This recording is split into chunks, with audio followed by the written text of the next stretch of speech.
Ano-ano nga ba ang mga dahilan bakit tinatamad mag-aral ang mga bata?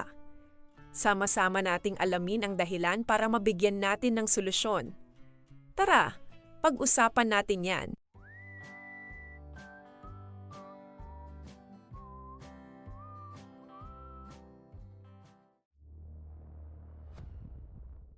Ito ay batay sa mga pag-aaral sa edukasyon, psikolohiya, at mga ulat mula sa mga organisasyong gaya ng UNESCO at UNICEF. Narito ang mga karaniwang dahilan kung bakit nawawalan ng gana o tinatamad mag-aral ang mga batang nasa elementarya, nakarank mula sa karaniwan hanggang pinakakaraniwang dahilan. Top 10 dahilan kung bakit nawawalan ng gana sa pag-aaral ang mga batang elementarya. Top 10. Mga suliraning pisikal o pangkalusugan. Minsan, hindi talaga katamaran ang dahilan.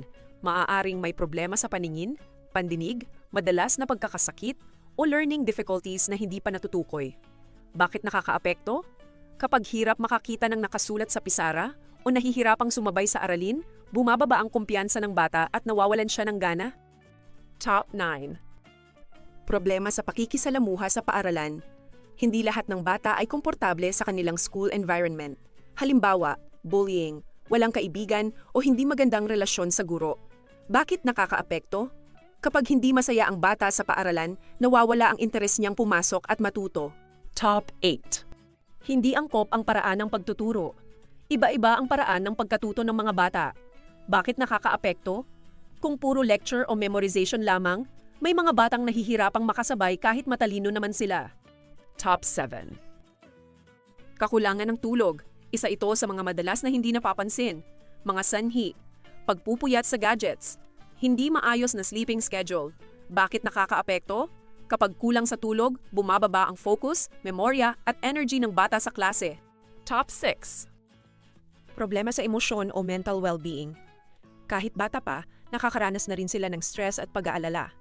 Halimbawa, problema sa pamilya, pagkakalungkot, matinding pressure. Bakit nakakaapekto? Kapag puno ng emosyonal na problema ang isip, nahihirapang mag-concentrate ang bata sa pag-aaral.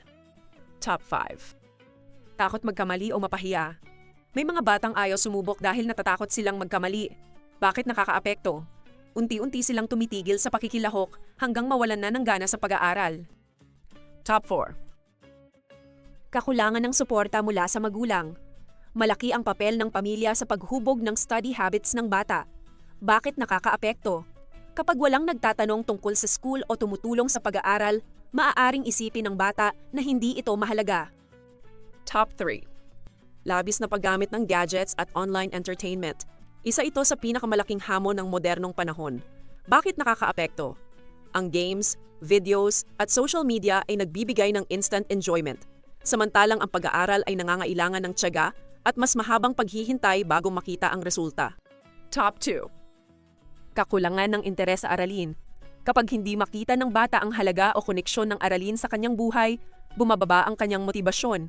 Mga karaniwang sinasabi, boring naman. Para saan ba yan? Bakit nakakaapekto? Mahirap pilitin ng isang bata na pagtuunan ng pansin ang bagay na wala siyang nakikitang kabuluhan. At ang top 1 sa ating listahan? Hindi naiintindihan ng aralin. Ito ang pangunahing dahilan ayon sa maraming pag-aaral sa edukasyon. Bakit ito ang numero 1? Kapag hindi naiintindihan ng bata ang lesson, nahuhuli siya sa klase. Bumababa ang kanyang kumpiyansa. Natatakot siyang magtanong. Pakiramdam niya ay hindi siya matalino. Sa kalaunan, ang pag-aaral ay nagiging nakakapagod at nakakabigo na karanasan. Ang madalas na tawaging katamaran ay kadalasang resulta lamang ng paulit-ulit na pagkabigong maintindihan ang mga aralin. Kung mapapansin ninyong nawawala ng gana ang isang bata sa pag-aaral, huwag agad isipin na tamad siya. Maraming pagkakataon, may mas malalim na dahilan sa likod nito. At ayon sa mga eksperto sa edukasyon, ang pinakamahalagang tanong ay hindi, bakit tamad ang bata? Kundi, ano ang humahadlang sa kanya para matutong mabuti?